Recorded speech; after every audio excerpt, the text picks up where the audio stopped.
O nome da preletora é a doutora Sandra Mara. Que Deus te abençoe, doutora, grandemente. Amém? Poxa, a Cleide disse que eu sou amiga dela há 300 anos. Olha onde é que está a estima dela, achando que está com 300 anos, né? Eu e Cleide fomos colegas de turma no Iber, 1900 e vovó pequena, né? E a Cleide já era bagunceira naquele tempo. Ela continua assim? Continua. Onde ela estava, a gente sabia. A gente sempre sabia onde a Cleide estava. Irmãos, é uma alegria estar com os irmãos. O meu esposo, o pastor Nilton, estava vindo junto. Nosso carro apagou aqui em Realengo. E aí eu completei o trajeto de Uber e ele ficou lá. Ele disse que agora o guincho já chegou e está levando o carro de volta, então ele não vai poder estar aqui. Eu estou acompanhada da Josinete, a Jo, a minha grande amiga. Eu e meu esposo fomos missionários de missões nacionais por muitos anos, então eu já peregrinei pelo Brasil. E aqui no Rio, eu não tenho nenhum familiar de sangue aqui no Rio, mas tenho a Jo, que é a minha amiga, minha parceira e a minha família aqui no Rio de Janeiro. E não sei se a Jo já participou de um congresso da terceira idade, ou se estamos estreando, né, Jo? Hoje à noite. Irmãos, é uma alegria poder estar com vocês e pensar que o idoso é um jovem que deu certo, né? Então, a gente só tem... O único jeito de você não envelhecer é morrer, né? Então, se não morremos, vamos envelhecendo, né? Não é fácil. Eu não sou defensora talvez da maioria dizer que é a melhor idade. Não, não é a melhor idade, claro que não. Agora, nós temos que aprender a conviver com esta idade, né? Eu brinquei com a Cleide que eu ia começar o congresso dizendo assim, daqui para frente é só para trás, mas não é, né? Realmente, cada idade tem as suas características, mas claro que envelhecer é um processo, né? Eu me lembro que uma vez, um pouco antes de fazer 60 anos, eu tenho 64, e o meu médico disse assim para mim, Sandra, de agora em diante, vamos tomar cuidado para você ficar uma velhinha legal, né? Então, eu estou nesse projeto de tentar ficar uma velhinha legal, né? Uma geriatra amiga minha disse que a terceira idade tem fase, tem a idosinha, né, que é aquela que fez 60, depois que tem o idoso, quando você passa de 70, aí você é o idoso, né? A psicologia já considera a quarta idade, que é depois dos 80. Isso quer dizer que a nossa expectativa de vida cresceu muito. Quem aqui se lembra, quando você era criança, e que você olhava uma pessoa com 40, 50 anos, você achava ela muito velha? Quando o pai dizia que estava com 50 anos, a gente dizia, nossa! Hoje em dia morre alguém na igreja, a gente diz, quantos anos tinha? 70. Nossa, morreu tão novo, né? Por quê? Nós temos uma expectativa, graças a Deus, temos uma expectativa de vida muito, muito aumentada. Na minha igreja tem uma senhora com 95 anos e ela usa aparelho auditivo. E eu acho fantástico que ela aprendeu a regular o aparelho pelo aplicativo. Então, quando os jovens estão lá com a banda cantando muito alto, eu só olho para ela, ela está diminuindo o som do aparelho no aplicativo, né? Eu brinco com ela, digo, você já tem a opção de ouvir só o que quer. Mas com 95 anos, ela não perde nenhuma atividade da igreja, é assídua na escola bíblica dominical, em todas as atividades da igreja, com ainda muita saúde, considerando a idade dela, que tudo é proporcional à idade que nós temos, né? Eu queria que a gente pensasse um pouquinho sobre encontrar alegria no envelhecer, né? Isso envolve que a gente mude a perspectiva do tempo e que a gente passe a valorizar mais as oportunidades. Eu acho que a grande bênção de envelhecer é a maturidade. Quanta coisa você não teria feito na vida se você soubesse o que você sabe hoje? Eu e a Cleide, nós temos um grupo da nossa turma que está espalhado pelo Brasil e fora dele. Temos colegas que moram fora do Brasil.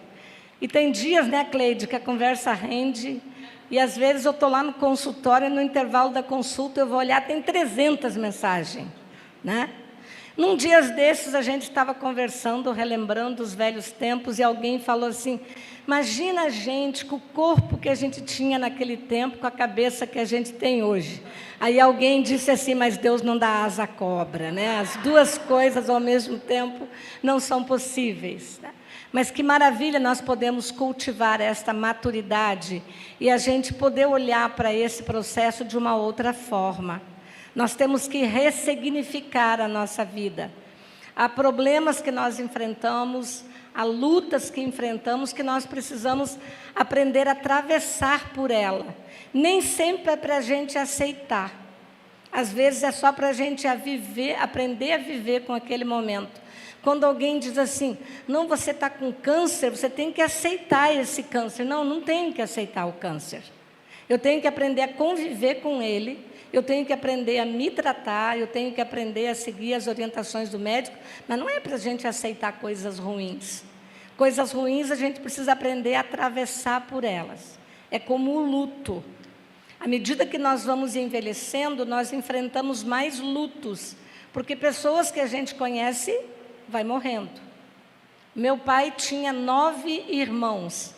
Ele é o único vivo desses 9 irmãos. E eu olho para ele e eu penso assim, ele já viu 8 irmãos dele morrerem. Talvez alguém aqui já tenha presenciado tantos lutos. Ah, você tem que aceitar o luto. Não, eu tenho que atravessar o luto. Eu tenho que aprender a me reinventar neste processo. Mas para que nós possamos encontrar alegria nesse processo de envelhecimento, e isso é possível, nós precisamos primeiro valorizar o presente e valorizar a experiência. Não saiu ali ainda? Quem está cuidando lá? Opa, podemos ir então. Obrigada, querida. O passado, nós não temos acesso. Ele já passou. Nós não temos possibilidade de mudar o passado.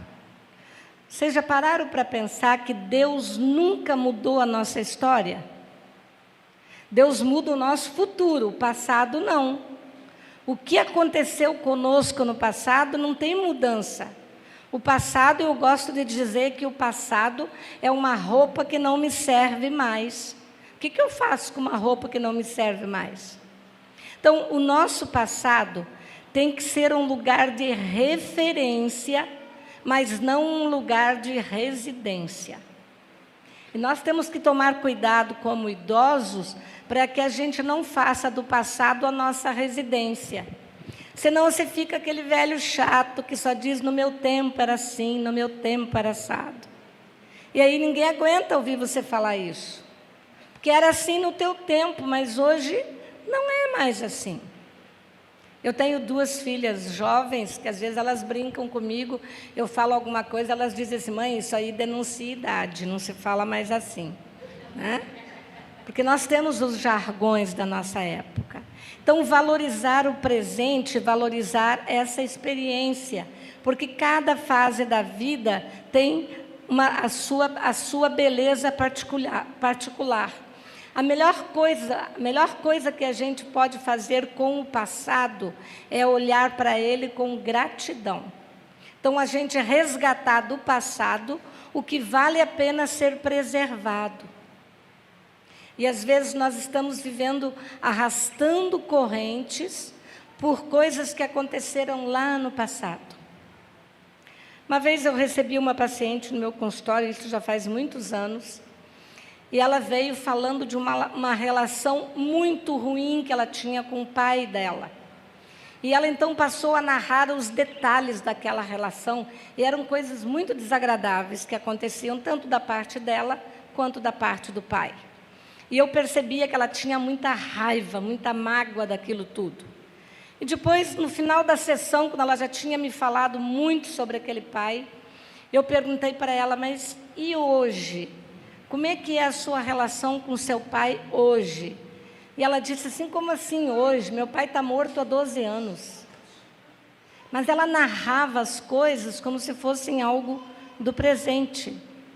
E aí eu disse, você não pode mais pedir desculpa para o seu pai, ele não pode mais pedir para você.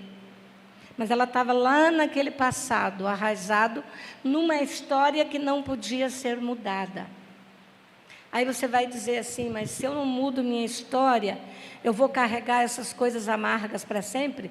Eu não mudo a história, mas eu posso mudar a narrativa da minha história. A maneira como eu olho para essa história, eu posso ter um novo olhar, uma nova perspectiva, eu posso ter uma compreensão do que aconteceu lá, que naquela época eu não tinha. O que a gente ouve, nós as mães, dizendo que os nossos filhos só nos dão razão quando eles se tornam pais, né? Então, no decorrer dos anos, não só em relação às mães, quanta coisa você entende da sua mãe hoje, do seu pai, que você não entendia. Às vezes, minhas filhas fazem piadas com as coisas que eu digo para elas, eu digo assim, a minha vingança é que vocês vão dizer a mesma coisa para o filho de vocês, né? Porque você já se viu repetindo coisas da sua mãe? Então, a gente valorizar esse momento e valorizar a experiência. Praticar a gratidão é você compartilhar e você ter um olhar para aquilo que tem de melhor na sua vida. A gratidão pode mudar o seu estilo de vida. Porque para agradecer, eu preciso prestar atenção no que aconteceu de bom comigo. Só que a gente está no automático de só falar que é ruim, de reclamar e de reclamar. Então, valorizar esse presente. Então, nós precisamos, né, reconhecer o quanto nós precisamos cuidar de algumas áreas na nossa vida. Uma delas é cuidar mais do nosso corpo. Olha, é melhor ser a pessoa mais velha da academia do que ser a mais nova de uma casa de repouso. Eu conheço muita gente que não vai à academia porque diz assim, lá só tem gente jovem. E daí? Não tem só gente jovem. Deixa eu contar uma maldade para vocês. Um dia eu estava na academia, a academia estava cheia, e a gente, na academia, tem o revezamento do aparelho. Você faz 10, para 1 minuto, alguém vem e faz 10. E tinha uma moça na minha frente, muito jovem. E ela estava com raiva, né? A gente estava num horário que a maioria daquele horário eram pessoas mais idosas. E aí eu olhei para ela e eu disse assim, você quer revezar comigo? Ela disse, não, não quero, eu espero você terminar. E aí ela virou para a colega que estava do lado e falou assim, esses velhos que deveriam estar em casa estão aqui na academia ocupando o lugar da gente.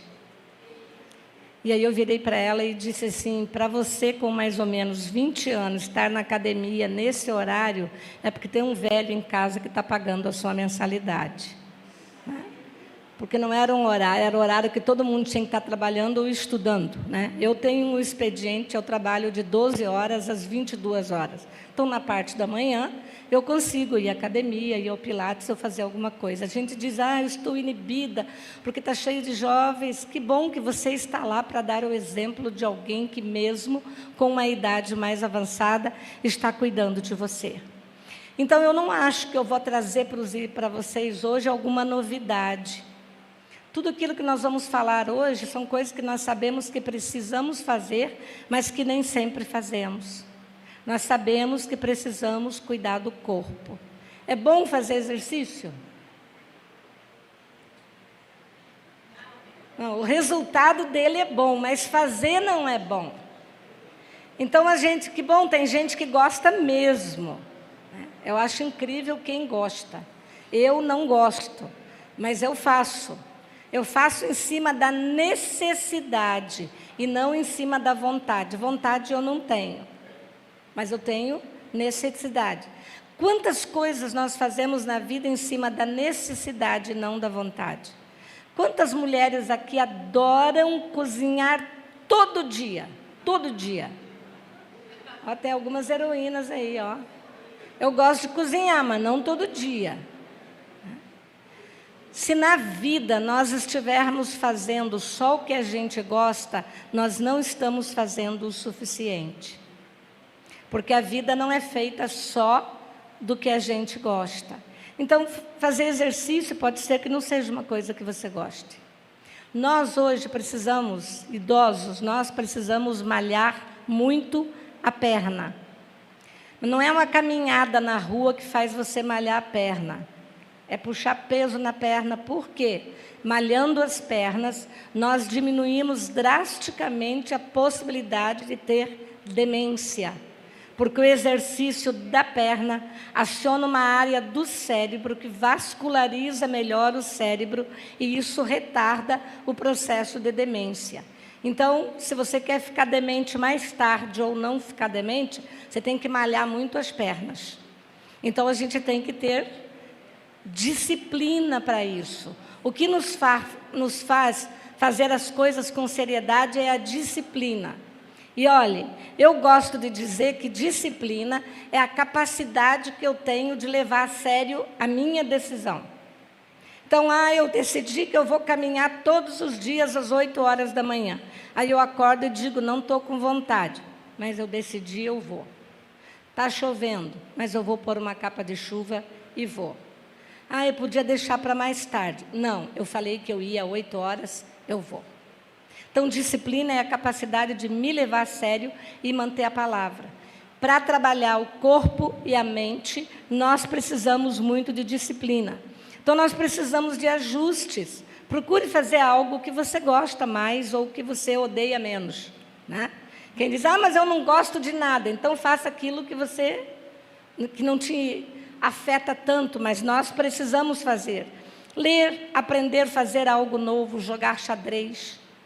Nós temos no celular aí hoje neurologistas vendendo muitos aplicativos maravilhosos, porque nós precisamos malhar a nossa mente. A gente não tem só que malhar o corpo, eu tenho que malhar a mente, malhar o cérebro. Deixa eu dar uma dica de exercício básico que você pode fazer para malhar o cérebro. Se você é destro, você vai escovar o dente pela manhã, escove primeiro com a mão esquerda, depois você finaliza com a direita. Você vai pentear o cabelo, penteie com a mão esquerda primeiro ou com a direita, dependendo de quem você é. Tudo que a gente puder fazer o contrário primeiro, vai ativar uma área do cérebro que já está adormecida. Então, brincadeiras simples, dizer os dias do ano de trás para frente. Dezembro, novembro, outubro, setembro, os dias da semana de trás para frente, contar de 100 até 1 de trás para frente, pular de 3 em 3, falar só números pares, só números ímpares, tudo que nós pudermos fazer de criatividade, isso vai ajudar o nosso cérebro. Precisamos também, nesse processo, construir relações significativas. Irmãos, a vida é feita de relacionamento. Quando Deus criou o mundo, e é maravilhoso ler o texto da criação do mundo, porque a única pessoa que cria é Deus, ninguém cria do nada, só Deus. E Deus diz, haja luz, e houve luz. E Deus foi dizendo, e as coisas foram se fazendo. Mas quando Deus criou o mundo e viu que estava tudo perfeito, lindo, maravilhoso, mas o que faltava?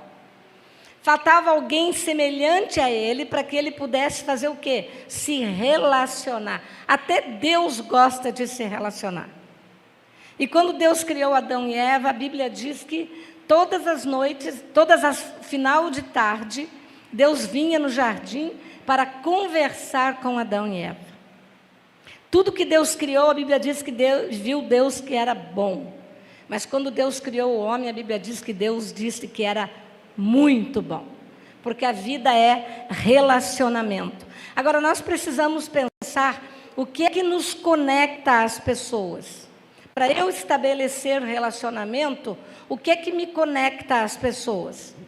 Uma coisa importante que me conecta ao outro é o meu interesse pelo outro. Porque às vezes nós não demonstramos interesse pelas pessoas, nós não esperamos que ela sequer complete uma frase.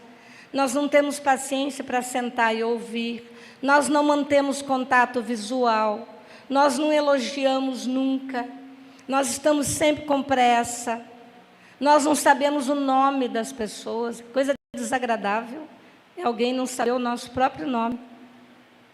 Deus sempre nos chama pelo nome. O que nos conecta é a empatia. O que é empatia? É a capacidade de eu me colocar no lugar do outro. O que me conecta é ouvir o que as pessoas dizem. Às vezes você começa a contar uma história e o outro diz assim, eu também já vivi isso, e fui aí, ele começa a falar e ele esqueceu que você começou a contar a tua história. Ele não parou para ouvir o que você estava falando. Às vezes nós não paramos para ouvir o que estamos falando. Uma vez eu recebi um dentista no meu consultório e ele começou a falar assim compulsivamente, muito rápido. Não é um costume dos homens falar muito, né? Alguns, a maioria fala pouco. Mas ele começou a falar muito, muito rápido. E eu acho que depois de falar uns 20 minutos sem parar, ele olhou para mim e disse assim, eu estou no céu ou estou sonhando? E aí eu não entendi por que ele falou isso, né? Eu disse, por quê? Ele disse assim, porque ninguém me interrompeu. Então eu percebi que ele estava com pressa de falar, porque ele era uma pessoa que no ambiente familiar ninguém o ouvia. Então ele tinha que falar rápido, concluir os pensamentos dele rapidamente, porque ele não conseguia terminar nada. Nós estamos num mundo muito carente de ouvir. Então, às vezes, o simples fato de a gente ouvir alguém, ouvir a sua história, mostrar interesse para essa pessoa, isso já vai ajudar. Também nos conecta as pessoas à vontade de cuidar. Então, você está aqui na igreja hoje e alguém disse para você que não está muito bem. Se durante a semana você telefonar para ela e dizer, fulana, você me falou que não estava muito bem no domingo, como é que você está hoje? Alguém pediu para você orar por um concurso, você telefonar e dizer, e aí, fez a prova? Como é que está? Que horas é a prova para eu ficar orando por você? São essas coisas que nos conectam às pessoas. E essa é a bênção de sermos cristãos, porque no ambiente da igreja a gente encontra muito isso. A gente encontra cuidado, a gente encontra apoio, mas ainda precisamos ter mais cuidados para prestar atenção no que é que nutre a minha alma e o que é que nutre a alma daqueles que estão ao meu redor. As pessoas têm uma necessidade muito grande, todos nós temos uma necessidade muito grande de sermos compreendidos. Uma vez numa igreja que meu esposo assumiu, nós éramos novos na igreja, e uma irmã chegou domingo de manhã para falar comigo, assim, como é que a gente fala? Cheio de dedos. E ela, domingo à noite, ela disse assim, Sandra, a gente não veio na igreja hoje de manhã, porque o fulano, o filho adolescente que ela tinha, ele era um jogador de futebol, e eles estavam trabalhando para que um bom clube o contratasse, e ela disse, ele finalmente foi chamado para jogar no time de base do clube tal, e a estreia dele era hoje de manhã. Então a gente não veio à igreja, porque foi todo mundo assistir o jogo de estreia dele. E aí eu disse, que maravilha, que bom que o fulano pôde contar com a família toda para assisti-lo naquele dia. Aí ela disse, né, irmã Sandra, mas eu estava com muito medo de falar, porque a gente faltou à igreja para fazer isso. Eu disse, mas Deus criou a família antes de ter criado a igreja. Seu filho nunca vai esquecer que toda a família se reuniu num domingo de manhã para assistir o jogo de estreia dele no Clube dos Sonhos, por quem a família estava tratando. É a necessidade, e ela disse, eu estou aliviada, porque é a necessidade que nós temos de sermos compreendidos. Então, quando eu posso dizer para alguém, eu entendo, posso imaginar o que você está sofrendo. Eu nunca posso dizer assim, eu sei o que você está sofrendo, porque eu não sei. Eu posso imaginar o que o outro está sofrendo, mas saber eu nunca sei. Só nós sabemos o que nós sentimos. Mas construir relações significativas passa por esse interesse que nós precisamos demonstrar uns para com os outros. Nós também precisamos cultivar paixões e novos interesses. Nós precisamos cultivar hobbies, procurar fazer coisas que nunca fizemos. Às vezes a gente diz assim, mas eu não tenho jeito para fazer, você já tentou? E olha, eu acho que na terceira idade é muito legal poder tentar fazer algumas coisas novas, porque eu não tenho que prestar conta para ninguém. Não vale nota, não vou fazer prova, não vou vender, não vou viver daquilo, não vou submeter meu trabalho à crítica, eu vou fazer porque eu quero fazer. Então, ouse atividades físicas, ouse pintura, ouse um instrumento novo, cuidar de planta, né? O pessoal diz que quando a gente começa a cuidar de planta é porque a gente está velho. Então, eu estou velha desde nova, porque eu sempre gostei. Tem um dedinho bom, né, Jô? Tem um dedinho verde para a planta. Né? Então, a gente procurar saber, procurar uma atividade que dê sentido. Mas é muito importante a gente se abrir ao novo. Eu conheço pessoas que não se abrem ao novo. Quem é das mulheres aqui conhece mop, que a gente usa para limpar o chão em casa? Quem que gosta? Maravilha. Você não gosta? Não? Eu tenho uma pessoa que me ajuda lá em casa e eu não posso comprar nada porque ela recusa qualquer novidade. Não, Sandra, isso não vai dar certo. Deixa eu fazer do meu jeito. Né? E às vezes eu compro e digo, olha, fulana, isso aqui. Não. Deixe, eu prefiro fazer o que eu sempre fiz. E o trabalho dela fica mais difícil, mais demorado, porque ela não se abre às novidades. Eu estou falando de utensílios de trabalho, mas isso pode ser qualquer coisa. Nós temos aí a tecnologia a nosso favor, com muita coisa boa para a gente aprender. E às vezes nós dizemos, não, nem quero, não vou conseguir fazer isso. Não vem que isso eu não dou conta, mas você nunca experimentou. Então, se abrir ao novo, quando tem netos por perto, quando tem sobrinho, e tem que pedir para eles terem paciência de ensinar, né? Às vezes a gente pede para ensinar alguma coisa, daqui que eu faço, eu digo, não quero que você faça, quero que você me ensine. Não é para você fazer, é para mim ensinar. Ah, mãe, mas daí demora muito. Vai, senta aqui, vai demorar, mas vai ensinar. Né? A gente tem que pedir ajuda aos universitários, né? Mas eu tenho que estar aberta ao novo, aberta às novas músicas, a novos ritmos, a roupas coloridas, diferentes, a tanta coisa, tanta novidade, tanta coisa boa para a gente explorar no mundo. Nós precisamos cultivar esses novos interesses. Nós temos que aceitar a mudança com positividade. E às vezes você chegou num patamar da sua vida e algumas pessoas estão num patamar de muita tranquilidade. Né? Há idosos vivendo muito bem, numa casa boa, com uma boa aposentadoria, com tudo, e aí ele se sente culpado porque ele está vivendo bem. Ah, mas o meu filho, minha filha, coitadinhos, estão começando a vida, não tem uma casa direito. Você também não teve quando você começou. E você se tornou quem você se tornou, porque você passou por tantas coisas que às vezes nós não deixamos que os nossos filhos passem.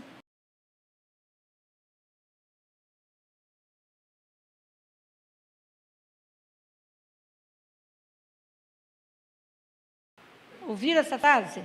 Gente se sentindo mal porque está bem, porque a vida está equilibrada, porque tem condições de viajar, de passear, de comer fora, de sair. Ah, eu não vou. E aí também porque tem dificuldade de viver com positividade. Eu trato de uma família que os pais são idosos e os filhos exploram o salário dos pais e fazem empréstimos consignados no salário dos pais para ir para a Disney. Não é comprar uma casa para um colégio melhor. Ah, mas o meu filho está num colégio muito ruim, mas se é o que você pode pagar, é nesse colégio ele tem que ficar. Ah, mas porque o colégio tal vai ser longe. Então, quantos idosos estão escravos dos netos? Pessoas que não saem mais de casa porque têm que cuidar dos netos. Pessoas que não viajam porque deram o dinheiro todo para a família. Gente, eu não estou dizendo para você não ajudar. É diferente ajudar. Mas você não pode se prejudicar para ajudar alguém. Porque para chegar onde você chegou, você já pagou o seu preço. Então eu tenho que deixar que o outro também pague o preço dele. Ah, meu filho não tem a televisão do tamanho que ele gostaria, ele assiste no tamanho que ele pode. Talvez você nem teve televisão em casa na idade dele. Então, aceitar esse momento, né? Aceitar que é importante focar no seu momento. E eu acho, sinceramente, que a terceira idade é um momento para a gente fazer aquilo que a gente quis fazer a vida inteira, mas não podia porque trabalhava demais. Agora eu me aposentei, é o momento de eu fazer as coisas que eu gostaria de fazer, de me dedicar da forma que eu gostaria de me dedicar. Desde que os filhos cuidem dos filhos dele, você cuidou dos seus. É importante dar apoio, é importante ajudar, mas você não pode se tornar escravo de alguém que está querendo começar a casa pelo telhado. De alguém que aos 20 anos quer ter o que você só teve aos 60.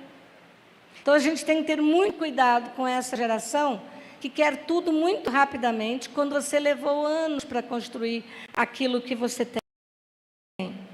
Então, encare esse período como uma grande oportunidade da sua vida. Talvez estudar uma coisa que você quis estudar e você nunca pôde, agora pode. Ah, eu vou exercer profissão? Talvez não, mas você quer estudar para ter conhecimento, para saber como fazer aquilo. Reconheça também que nem tudo está sob controle. É uma fase de mudanças e que muitas coisas do que acontece com a gente hoje, a gente não tem controle. E olha, irmãos, aquilo que não está sob o meu controle também não deve ocupar a minha mente. Eu estou sofrendo por uma coisa que eu não tenho controle, o que eu vou fazer com isso? Cultive a resiliência. O que é a resiliência? É eu guardar energia para momentos que eu sei que vão ser mais difíceis. Isso é possível? É. Quando eu me preparo, quando eu penso, quando eu reflito sobre o assunto, quando eu faço o que eu posso fazer para quando aquele momento chegar, isso é cultivar resiliência. E, acima de tudo, tenha paciência com você mesmo. Não se culpe porque você não pode mais andar tão rápido quando você andava, quando você não pode produzir mais tanta coisa como você produzia, quando a gente tem que ter mais cuidado para andar, por não cair, que osso, quando quebra, é um problema. Uns meses atrás, aí nem me lembro, né, Jô? Eu disse que eu rolei da escada do meu edifício com uma jaca podre, assim, né? Me patifei. E aí, depois que eu fui cuidar, o médico disse assim para mim, essa escada que você caiu tem corrimão? E aí eu falei, tem. Ele disse, por que você não usou o corrimão? Eu falei, se eu tivesse usado o corrimão, eu não tinha caído. Então, eu tenho que ter paciência comigo, para saber que eu não posso mais ousar alguns passos, algumas escadas. Aliás, todo mundo, o corrimão é para todo mundo, não só para o idoso, que qualquer pessoa pode escorregar e rolar numa escada. As mulheres jovens, bem jovens, com aquele salto agulha, quebram o pé por causa do salto. Né? Desse mal eu não morro mais. Né? Eu já desisti dos saltos agulhas faz tempo. Mas é ter paciência com a gente, é ter paciência com o seu ritmo, é entender que não, eu não preciso mais correr. Do que nós temos pressa? Temos pressa de envelhecer ainda mais? De que o tempo passe mais rápido? Então, não ter pressa, focar no presente. O passado eu não tenho mais acesso, o futuro é um mistério, mas o presente, esse é um presente. Tudo que nós temos de verdade na vida é o presente. Também nesse processo de mudança, converse ao invés de reclamar. E às vezes a gente só reclama.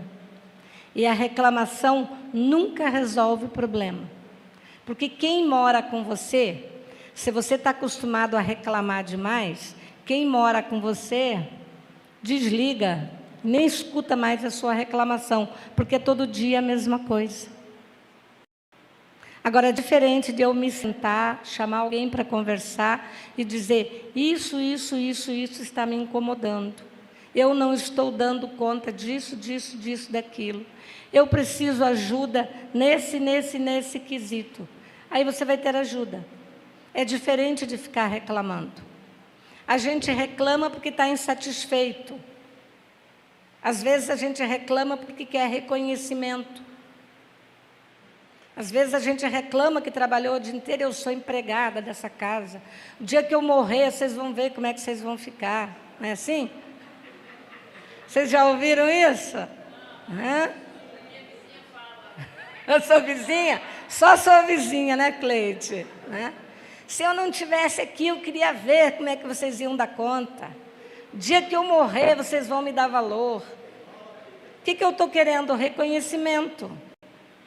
Então, é importante, às vezes, dizer para a família, tenho trabalhado tanto, não tenho me sentido valorizada por tudo aquilo que eu faço. Não estou me sentindo bem, porque eu não estou dando conta disso, daquilo. Você vai ficar surpresa com o que as pessoas vão dizer para você. Porque quando a gente conversa, a gente consegue ser compreendida. Quando a gente reclama, a gente só desperta a irritação dos outros. E aí, algumas pessoas se tornam aquela pessoa que ninguém mais quer visitar, que ninguém mais quer sentar, que ninguém mais quer conversar, porque ela é uma chata, ela só reclama. Então, a gente tem que ter cuidado. Temos muitas coisas boas para recordar? Temos, mas não precisamos repetir 10 vezes por semana a mesma história. Né? Então, nós precisamos estar atentos e saber o que pode se tornar um vício por causa da condição que nós estamos neste momento, mas eu posso ser diferente. Podemos ser velhinhos legais? Temos que tentar ser velhinhos legais. Né? Então, tomar cuidado com isso. Você sente que está conseguindo encontrar alegria no seu dia a dia? Se você não está encontrando alegria, aonde que ela está faltando? Por que ela está faltando? Aonde que eu estou, a minha alegria está sendo minada?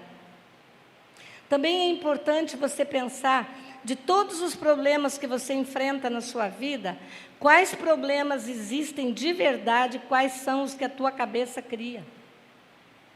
Nós sofremos muito mais pelos problemas imaginários do que pelos problemas reais.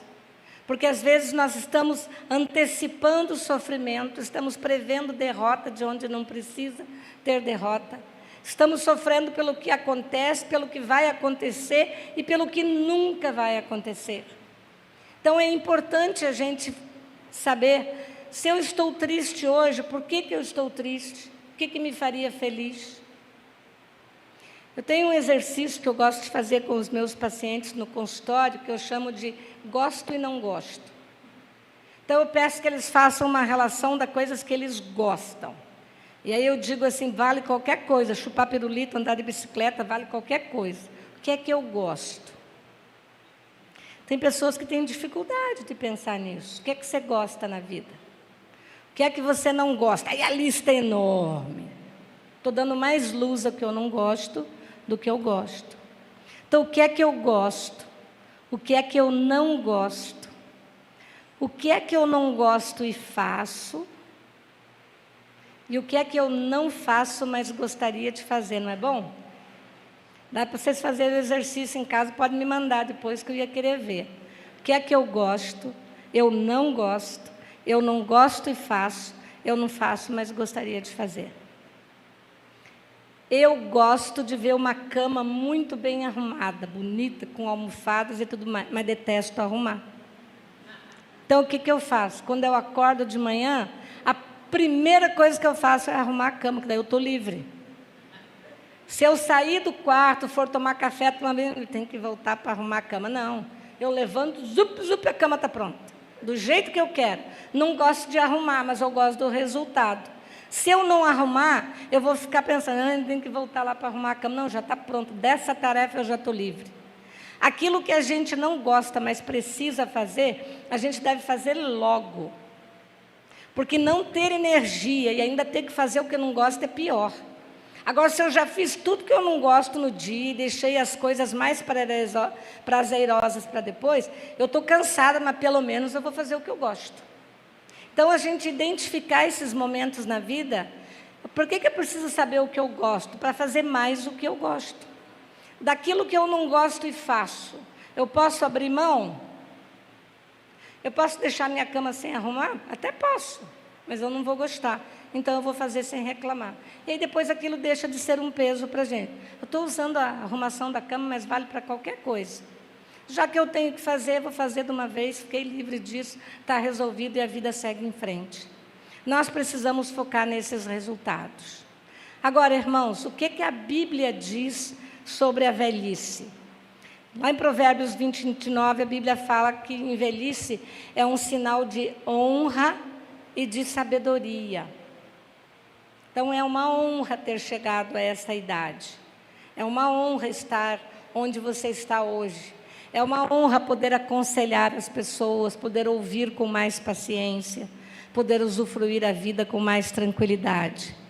Também a Bíblia diz que, lá em Isaías, nos fala sobre a certeza de que Deus cuida e sustenta por toda a vida. Nunca podemos esquecer de que Deus está cuidando de nós o tempo todo. A Jo, a minha amiga, tem uma frase que eu gosto muito. Às vezes alguma coisa acontece, ela diz assim, no detalhe. Porque Deus é o Deus dos detalhes. Se a gente prestar atenção de como Deus cuida da gente no detalhe. Lembro que alguns dias desses eu estava exausta e eu ainda tinha vários pacientes. Eu não tinha nem intervalo naquele dia.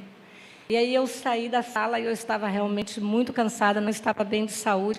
Quando eu fui chegar para ela e dizer assim, olha, eu acho que eu vou pedir para você ligar e cancelar a próxima consulta. Ela disse assim, o paciente acabou de cancelar. E ela disse para mim, no detalhe.